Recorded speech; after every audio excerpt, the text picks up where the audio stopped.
Mécanique du point, conservation de la quantité de mouvement, deuxième épisode, choc inélastique dans le référentiel du laboratoire. On considère une masse petit m à la vitesse grand V qui heurte une masse grand M qui est au repos. Pas de vitesse pour la masse grand M. C'est l'état initial. Dans l'état final, la masse petit m et la masse grand M sont collées l'une à l'autre, se déplacent à la même vitesse. V final, c'est l'état final. L'ensemble des deux masses, petit m et grand M, constitue un système isolé. En conséquence, la quantité de mouvement totale, qui est égale à la quantité de mouvement de la masse petit m et la quantité de mouvement de la masse grand M, la somme de ces deux quantités constitue un vecteur constant.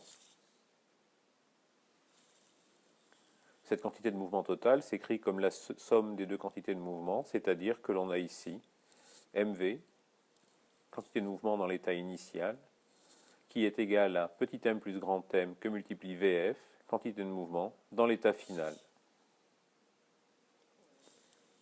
À la suite de quoi, on considère la conservation de l'énergie entre l'état initial et l'état final. Dans l'état initial, l'énergie cinétique est 1/2 de petit m V au carré. Dans l'état final, cette énergie cinétique est 1/2 de petit m plus grand M Vf au carré.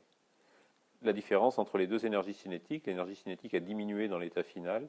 La différence entre les deux énergies cinétiques est essentiellement l'énergie delta E nécessaire au collage des deux particules. Nous allons maintenant étudier cette quantité delta E. Le bilan est que nous avons deux équations, l'une issue de la conservation de la quantité de mouvement, petit 1, et une équation petit 2 qui est issue de la conservation de l'énergie au cours du choc. La première équation, qui est une équation vectorielle que l'on peut simplifier en une équation scalaire, on est dans un problème à une dimension. Vf devient donc égal à petit m sur petit m plus grand M, V. On a l'expression de la vitesse dans l'état final des deux particules collées l'une à l'autre. Connaissant cette expression de Vf, à partir maintenant de la conservation de l'énergie, on substitue Vf par l'expression que l'on vient d'obtenir, et l'on obtient delta E égale 1/2 petit m grand M divisé par la somme des deux masses, petit m plus grand M, V au carré, V est la vitesse initiale de la masse petit m. En regardant cette expression, on s'aperçoit qu'en réalité, on peut la réécrire sous la forme delta E égale 1/2 de mu V au carré. Mu s'écrit 1 sur mu égale 1 sur m plus 1 sur grand M.